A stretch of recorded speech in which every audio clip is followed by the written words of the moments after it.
नमस्कार दोस्तों, एक बार फिर स्वागत है आपका हमारे यूट्यूब चैनल व्यूज़ 360 डिग्री में। दोस्तों, पिछली वीडियो में हमने आपको बताया था कि किस तरह चीन के बहकावे में आकर नेपाल भारत से अपने संबंध बिगाड़ रहा है। दोस्तों, आज की वीडियो में आपको बताना चाह रहे हैं कि चीन की चाल की वजह से भारत और पाकिस्तान के बीच युद्ध जैसे हालात उत्पन्न हो गए। जी हाँ, आपने सही सुना, हम बात कर रहे हैं भारत और पाकिस्तान के बीच युद्ध की तैयारियों की। दोस्तों, जहां एक ओर भारत चीन से युद्ध की तैयारियों में जुटा हुआ है, सीमा पर भारत और चीन के बीच तनाव दिन प्रतिदिन बढ़ता जा रहा है, वहीं दूसरी तो ओर पाकिस्तान अपनी नापाक हरकतों से बाज नहीं आ रहा है। जी हां, पाकिस्तान की नापाक हरकतों की वजह से आज भारत और पाकिस्तान के बीच युद्ध जैसे हालात उत्पन्न हो गए और इस बात की पुष्टि पाकिस्तान के विदेश मंत्री मखदूम मोहम्मद कुरैशी के द्वारा दिए गए बयान से होती है। तो क्या है पाकिस्तान की वो नापाक हरकतें और क्यों पाकिस्तान के विदेश मंत्री को सता रहा है युद्ध का डर? तो चलिए दोस्तों शुरू करते हैं।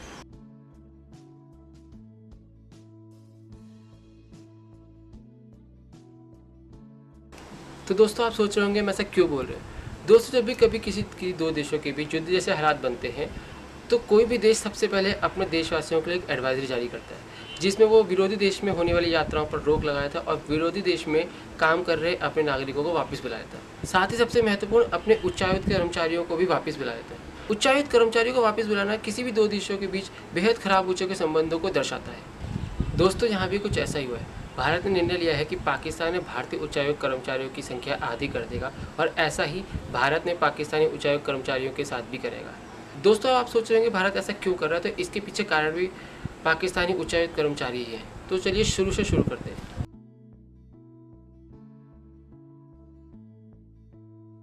दोस्तों, अगस्त 2019 में पाकिस्तानी आर्मी चीफ बाजवा और चीनी सेना प्रमुखों की पाकिस्तान में एक मीटिंग होती है। उसके बाद अक्टूबर 2019 में फिर से पाकिस्तान में चीनी सेना प्रमुखों और पाकिस्तानी आर्मी चीफ बाजवा की एक मीटिंग होती है। सूत्रों से मिली खबरों के अनुसार चीनियों द्वारा किए गए गलवान में कायराना हमले की साजिश भी इन्हीं मीटिंगों में बनी थी। चीनी सरकार के कहने पर ही पाकिस्तानी सेना ने सीपैक को अपने कंट्रोल में लिया, चीन पाकिस्तान इकोनॉमिक कॉरिडोर। दोस्तों, फिर इसी महीने जून की शुरुआत में भारतीय सुरक्षा एजेंसियों को बहुत बड़ी सफलता हाथ लगी। उन्होंने दो पाकिस्तानी जासूसों को पकड़ा, जो कि आबिद हुसैन और मोहम्मद ताहिर। ये दोनों पाकिस्तानी जासूस इंडिया में पाकिस्तानी हाई कमीशन में वीज़ा डिपार्टमेंट में एज ए डिप्लोमेट कार्यरत थे। ये दोनों भारत में हनी ट्रैप की गतिविधियों में सम्मिलित थे और ये लोग सुरक्षा कर्मियों को फंसाकर उनसे खुफिया जानकारी निकाल के पाकिस्तान भेजते थे। मिलिट्री इंटेलिजेंस और दिल्ली पुलिस के जॉइंट ऑपरेशन से इनको पकड़ा गया और इनके पास से नकली और जाली दस्तावेजें प्राप्त हुए, जिनमें नकली इनके आइडिया भी प्राप्त हुई। इनको पकड़ने के बाद इन्हें 24 घंटे के अंदर पाकिस्तान रवाना कर दिया गया। दोस्तों, तुरंत इसके बाद बदले की भावना से पाकिस्तान ने ठीक एक हफ्ते बाद 14 जून की सुबह 8:30 बजे पाकिस्तान में इंडियन हाई कमीशन के दो कर्मचारियों को अगवा कर लिया, पॉल सेल्वदास और द्विम ब्रह्म। इन दोनों भारतीय कर्मचारियों को ISI ने लोकल पुलिस के मदद से अगवा किया और इन्हें मारा पीटा और इन्हें टॉर्चर किया गया। इसके तुरंत बाद भारतीय एक्सटर्नल अफेयर मिनिस्टर ने Pakistani deputy high commissioner Saeed Haider Shah को समन किया और इस नापाक हरकत के लिए लिखित में अपना विरोध दर्ज कराया और तुरंत दोनों भारतीय कर्मचारियों की रिहाई के आदेश दिए, जिसके असर से तुरंत उसी शाम दोनों नॉन डिप्लोमेटिक कर्मचारियों को पाकिस्तानी पुलिस ने छोड़ दिया। ये दोनों इंडियन हाई कमीशन में एज ए ड्राइवर जॉब कर रहे थे और ये 8 सितंबर 2017 से वहाँ कार्यरत थे। पुलिस ने इन्हें खूब मारा पीटा और इन्हें टॉर्चर किया, जिसकी जांच खुद इंडियन मिशन के मेडिकल टीम ने करी। पुलिस ने इन दोनों पर हिट एंड रन का केस लगाया और साथ ही साथ इन पर फेक करेंसी सर्कुलेशन जैसे संगीन और बेबुनियाद इल्ज़ाम लगाए। बात सिर्फ यही नहीं रुकी, पाकिस्तान ने इसके बाद और बड़ी हिमाकत करते हुए ISI एजेंटों से पाकिस्तान में भारतीय उच्चायोग के हाई कमिश्नर गौरव आलूवालिया की गाड़ी का पूरा दिन पीछा करवाया और उन्हें हैरास्ड किया। Harassing and threatening a country's high commissioner is a kind of act of war, and this is very disgusting and shameful act by Pakistan. ये सीधे सीधे Vienna convention of diplomat relationship 1961 and code of conduct 1992 का उल्लंघन था, जिसमें भारतीय और Pakistani diplomats की सुरक्षा सुनिश्चित की गई। इसके बाद भारत ने पाकिस्तान में अपने उच्चायुक्त कार्यालय से अपने कर्मचारियों की संख्या 50% तक घटाकर उन्हें भारत वापस बुलाने के आदेश दिए और भारत में पाकिस्तानी उच्चायोग के कर्मचारियों की संख्या भी 50% तक घटाकर उन्हें उनके देश वापस जाने के लिए आदेश दिए और इसके लिए उन्हें 1 हफ्ते का समय दिया गया है। आफ्टर ऑल दिस इंसिडेंट, ये घटनाएं यही साबित करती हैं कि पाकिस्तान ने पास्ट में हुई घटनाओं को ध्यान में रखते हुए बदले की भावना से ये सारी हरकतें की हैं।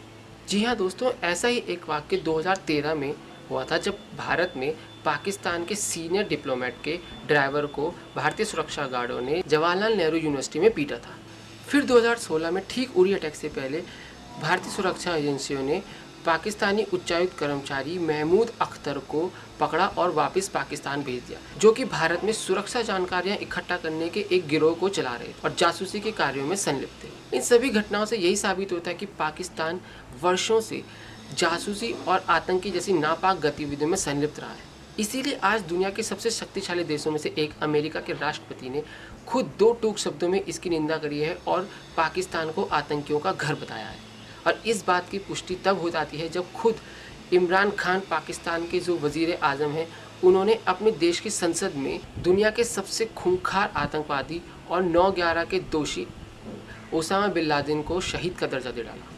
और ये सब चीन के प्रभाव के कारण और भारत और अमेरिका के बढ़ते अच्छे संबंधों के जलन और झुंझलाहट के कारण पाकिस्तान कर रहा है।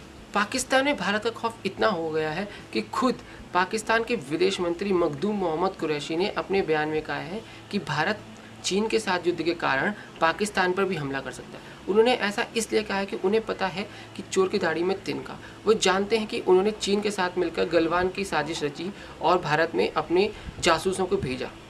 पाकिस्तान हर बार भारत से युद्ध हारा है और इस भिखमंगी के दौर में जिस स्थिति में अभी पाकिस्तान है, उस स्थिति में पाकिस्तान भारत से कोई भी युद्ध अफोर्ड नहीं कर सकता। इसी डर के मारे विदेश मंत्री ने ये सब बोला। इन सब घटनाओं के अलावा पाकिस्तान से और कुछ उम्मीद की भी नहीं जा सकती है।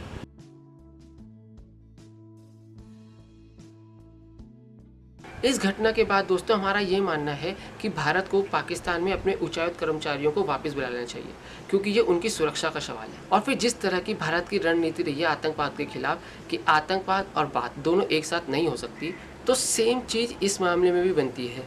जब तक पाकिस्तान सीमा पार से आतंकवादी गतियों को बंद नहीं करता, तो पाकिस्तान में हमारा उच्चायोग कार्यालय रहने का कोई मतलब नहीं बनता, और उसी तरह भारत में पाकिस्तान के उच्चायोग कार्यालय का कोई मतलब नहीं बनता। दोस्तों सीधी सी बात है, जब हम किसी देश में उच्चायोग कार्यालय स्थापित करते हैं तो हमारा एक ही लक्ष्य होता है, उस देश के साथ द्विपक्षीय संबंधों को सुधारना और उस देश के साथ अपने रिश्ते आगे बढ़ाना।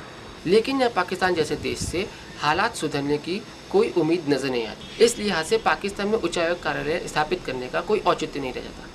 तो दोस्तों इस बारे में आपकी क्या राय है, प्लीज़ हमें कमेंट सेक्शन में ज़रूर लिखिए और हमारी इस वीडियो को ज़्यादा से ज़्यादा शेयर कीजिए ताकि पाकिस्तान का असली चेहरा सामने आ सके। दोस्तों अगर आपको वीडियो अच्छी लगी हो तो प्लीज़ इसे लाइक कीजिए, और अगर आप हमारे चैनल पर नए हैं तो हमारा चैनल सब्सक्राइब कीजिए और अधिक नोटिफिकेशन और अपडेट पाने के लिए बेल आइकन दबाना ना भूलें। धन्यवाद दोस्तों। जय हिंद, जय भारत।